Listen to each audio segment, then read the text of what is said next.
Hello दोस्तों, तो उम्मीद है कि आप लोग अच्छे होंगे। और आज हम जो है शासन की प्रणालियों के अंतर्गत ये उसकी तीसरी कड़ी है, जिसमें हम जो है विधायिका और कार्यपालिका के संबंधों के आधार पर देखेंगे कि शासन प्रणालियाँ कितने प्रकार की होती हैं।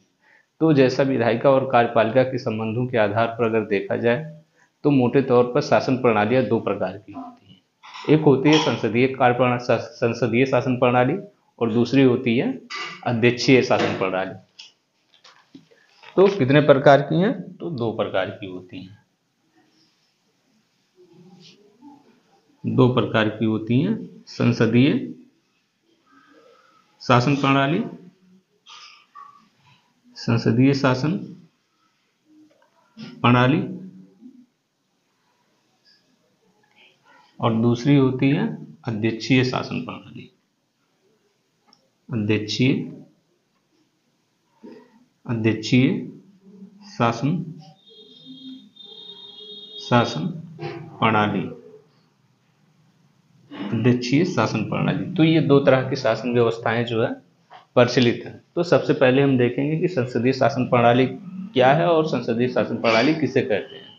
तो संसदीय शासन प्रणाली से संबंधित जो प्रमुख नियम है उनको हम देखेंगे। तो इसका जो सबसे पहला शर्त ये है कि संसदीय शासन प्रणाली के अंतर्गत जो विधायिका होती है, विधायिका के अंदर से ही राजनीतिक कार्यपालिका का निर्माण होता है।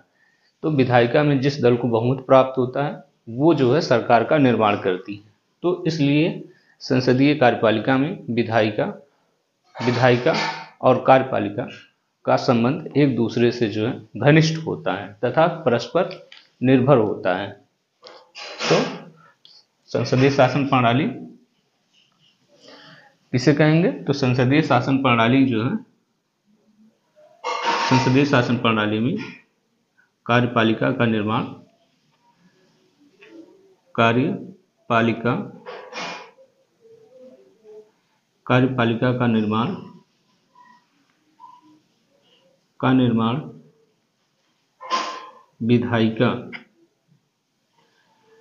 विधायिका के अंदर से की जाती है। विधायिका के अंदर से की जाती है। दूसरा है कि इसके अंतर्गत जो है जो कार्यपालिका होती है, कार्यपालिका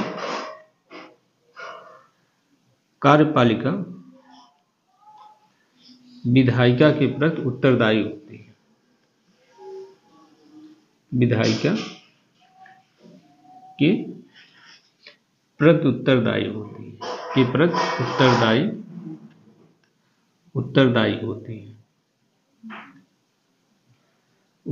होती है। अगर आसान शब्दों में समझें तो कार्यपालिका जो है वो विधायिका की इच्छा पर्यंत ही रह सकती है। कार्यपालिका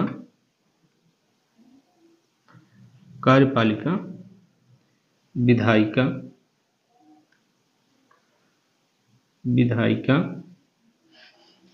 की इच्छा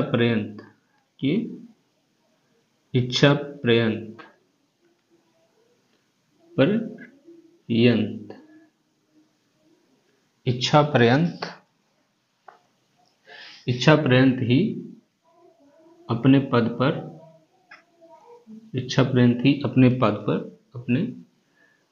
पर कार्य कर सकती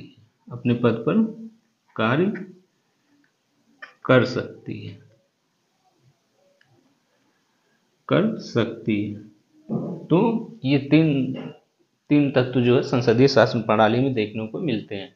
संसदीय शासन प्रणाली जो होती है उसमें सबसे पहली बात तो ये है कि कार्यपालिका का निर्माण जो विधायिका के अंदर से होता है। विधायिका में जिस दल को बहुमत प्राप्त होता है वो अपने कार्यपालिका का निर्माण उसके लोग मिलकर अपने कार्यपालिका का निर्माण करते हैं। दूसरी बात यह है कि जो कार्यपालिका होती है वो विधायिका के प्रति उत्तरदायी होती है कि अगर विधायिका में उसका विश्वास मत है तो वो कार्यपालिका बनी रहेगी। जिस दिन कार्यपालिका का विधायिका में विश्वास समाप्त हो जाएगा, कार्यपालिका का जो है अपना विश्वास खो देगी विधायिका में, उसी दिन कार्यपालिका भंग हो जाएगी। इसीलिए कहा जाता है कि जो कार्यपालिका है वो विधायिका विधायिका के इच्छा पर्यंत पर होती है। तो इसे अन्य कौन कौन सी व्यवस्था कहा जाता है, तो इसे जो है बेस्ट मिनिस्टर मॉडल भी कहा जाता है। Best minister model, best minister model भी कहा जाता है। इसे बेस्ट मिनिस्टर मॉडल कहा जाता है, बेस्ट मिनिस्टर मॉडल भी कहा जाता है, भी कहा जाता है। तीसरी चीज कि ये कौन से देशों में प्रचलित है, तो ये कौन से देशों में प्रचलित है, देशों में प्रचलित प्रचलित है, तो ये है सबसे पहले यूके यानी कि great Britain, great Britain, Bharat, Canada, Australia, Australia, Australia, Italy, Denmark, Denmark और नॉर्वे। तो इतने देशों में जो है संसदीय शासन प्रणाली देखने को मिलती है। तो कौन कौन से देशों में प्रचलित है, तो सबसे पहले ब्रिटेन है, ब्रिटेन के बाद Bharat, Canada, Australia, Denmark, Norway, Sweden, इन सारे देशों में ये व्यवस्था देखने को मिलती है। अब हम देखेंगे कि इसकी विशेषता क्या है। तो इसकी विशेषताओं को जो है, इसकी सबसे पहली विशेषता तो ये है कि कार्यपालिका जो है, इसकी विशेषताएं हैं कि इसमें जो राष्ट्राध्यक्ष होता है, राष्ट्राध्यक्ष नाम मात्र का होता है। तो विशेषताओं में पहला है कि राष्ट्राध्यक्ष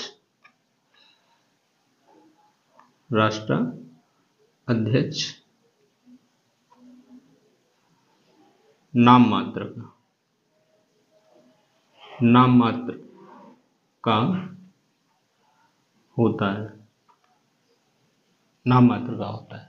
राष्ट्राध्यक्ष का मतलब है जैसे कि हमारे यहाँ राष्ट्रपति है, जिसे हेड ऑफ स्टेट कहा जाता है।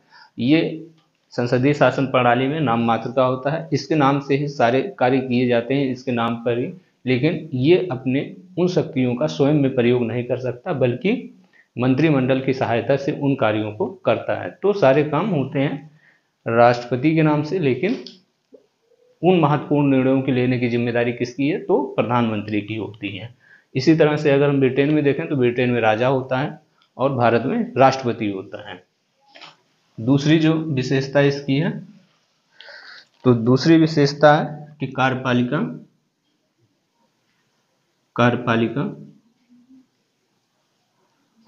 और विधायिका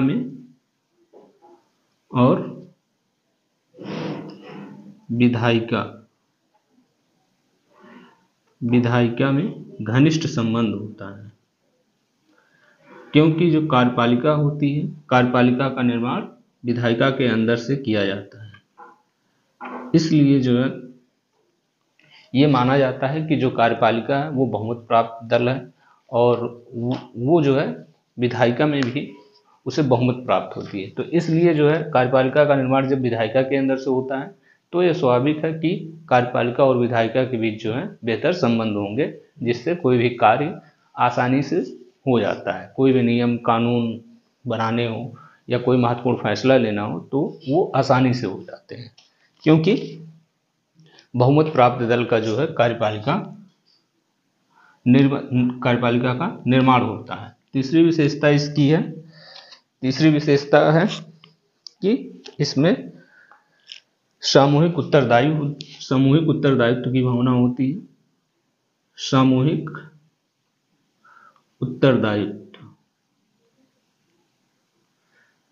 उत्तरदायित्व सामूहिक उत्तरदायित्व की भावना इसमें होती है। सामूहिक उत्तरदायित्व का मतलब है कि जैसे कोई कानून निर्मित किया गया या कोई नीति का निर्माण किया गया, तो उसमें जितने भी मंत्रिमंडल में कार्यपालिका के अंतर्गत जितने भी सदस्य शामिल होंगे, वे उन सभी का ये उत्तरदायित्व है कि वो उसके समर्थन में हों। अगर कोई भी सदस्य उसके विरोध में होता है तो इससे कार्यपालिका के भंग होने की संभावना रहती है। इसलिए इसमें सामूहिक उत्तरदायित्व की भावना होती है और सामूहिक रूप से जो कार्यपालिका होती है वो विधायिका के प्रति उत्तरदायी होती है। जो अंतिम विशेषता इसकी नंबर 4 है वो है बहुमत प्राप्त दल का शासन। बहुमत प्राप्त दल का शासन होता है, तो शासन होता है। तो जिस दल को जो है बहुमत विधायिका के अंतर्गत प्राप्त होता है, वही दल जो है कार्यपालिका का निर्माण करता है। जैसे कि वर्तमान में अगर देखा जाए तो भारत में बीजेपी को जो है बहुमत प्राप्त है, इसलिए बीजेपी जो है वर्तमान में बीजेपी के द्वारा जो है कार्यपालिका का निर्माण किया गया है। तो इसी तरह से जब कभी ऐसा होता है कि किसी भी राजनीतिक दल को बहुमत प्राप्त ना हो, तो उस स्थिति में जो यहाँ पर विभिन्न दल मिलकर जो है एक गठबंधन का निर्माण करते हैं और उसके लिए नियम है कि जो सबसे बड़ा दल होगा उसे जो है पहले प्राथमिकता मिलेगी कि वो कार्यपालिका का निर्माण करें और उसके अधीन सारे दल मिलकर कार्यपालिका के निर्माण में जो है सहयोग करते हैं। इसके बाद जो इसके गुण है, जो इसका गुण है, तो इसके गुण को अगर देखें तो इसके गुण निम्नलिखित हैं। जैसे कि जो कार्यपालिका है, पहला तो इसमें उत्तरदायी शासन होता है। उत्तरदायी शासन का मतलब है कि ये अपने शासन से संबंधित किसी भी कार्य के लिए जनता के प्रति तथा उस विधायिका के प्रति उत्तरदायी होती है।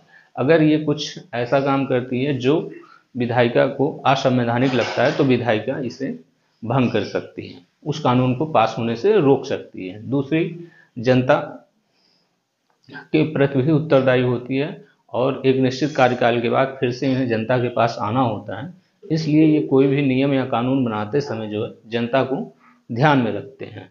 तो अब हम देखते हैं कि इसके गुण कौन कौन से हैं।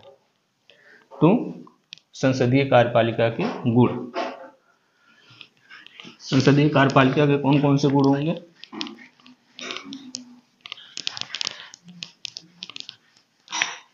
संसदीय कार्यपालिका के गुण, तो सबसे पहले गुण के अंतर्गत सबसे पहला देखेंगे उत्तरदायी शासन।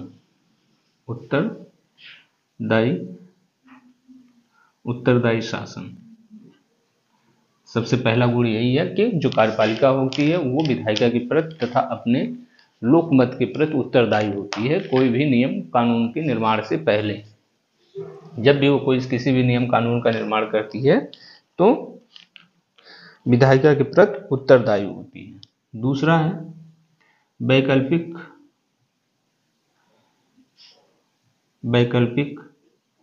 शासन की व्यवस्था। वैकल्पिक शासन की व्यवस्था उपलब्ध होता है। वैकल्पिक शासन की व्यवस्था उपलब्ध होती है। वैकल्पिक शासन की व्यवस्था संसदीय कार्यपालिका में उपलब्ध होती है, क्योंकि कार्यपालिका में जो विपक्ष होता है, अगर कभी जो वर्तमान कार्यपालिका होती है वो अविश्वास प्रस्ताव के द्वारा पराजित हो जाए, तो ऐसी परिस्थितियों में जो विपक्ष होता है वो वैकल्पिक कार्यपालिका की भूमिका को निर्वहन कर सकता है। तो इसलिए ऐसी व्यवस्थाओं में जो है संसदीय शासन प्रणाली में जो है वैकल्पिक कार्यपालिका की भी व्यवस्था उपलब्ध होती है। इसके बाद है विरोधी दल को महत्व।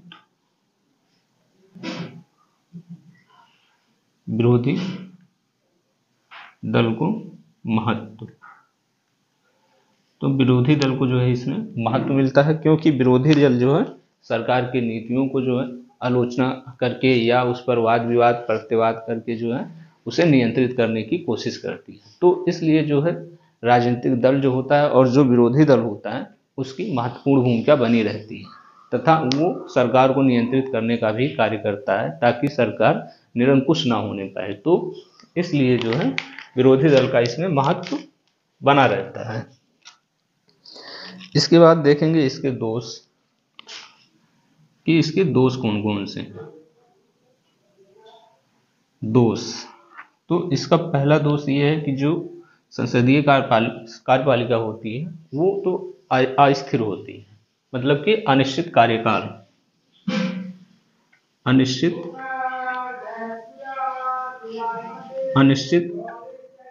कार्यकाल,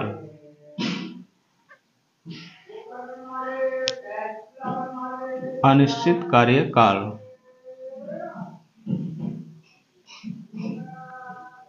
तो संसदीय शासन प्रणाली में जो कार्यपालिका का जो टर्म होता है, जो कार्यकाल होता है वो अनिश्चित होता है, क्योंकि संसदीय कार्यपालिका तभी तक बनी रह सकती है जब तक उसे विधायिका में विश्वास प्राप्त है, जब तक विधायिका में उसे बहुमत प्राप्त है। जिस समय उसे विधायिका में बहुमत समाप्त हो जाएगा उसी समय कार्यपालिका भंग हो जाएगी। दूसरा दोष इसका ये है कि पारस्परिक विवाद की स्थिति बनी रहती है। पारस्परिक विवाद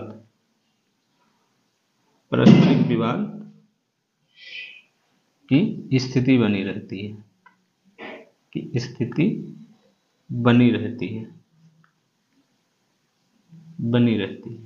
पारस्परिक विवाद की स्थिति इसलिए बनी रहती है क्योंकि जो विपक्ष दल होता है तो विपक्ष दल हमेशा जो है सत्ता प्राप्त करने का जो कोशिश करता है और इसके लिए जो है सरकार की नीतियों को हमेशा आलोचित करते रहता है।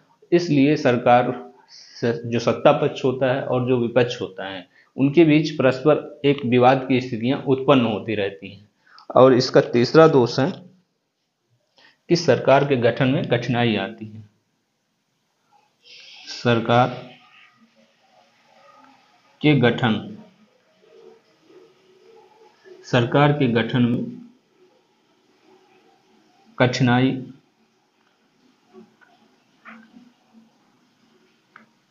आती है। तो कई बार ऐसा होता है कि संसदीय शासन प्रणाली में किसी भी राजनीतिक दल को जो है बहुमत प्राप्त नहीं होता है। तो जब किसी भी राजनीतिक दल को बहुमत प्राप्त नहीं होगा तो उन विशेष परिस्थितियों में जो है सरकार को गठन करने में जो है समस्याएं उत्पन्न होती हैं। जैसा कि हम अगर देखें तो भारत में जो 1995 के बाद का समय है और 2000 के 1995 से लेकर 1999 के बीच कई सारे सरकारों का निर्माण हुआ और वो एक अस्थिर शासन की समस्या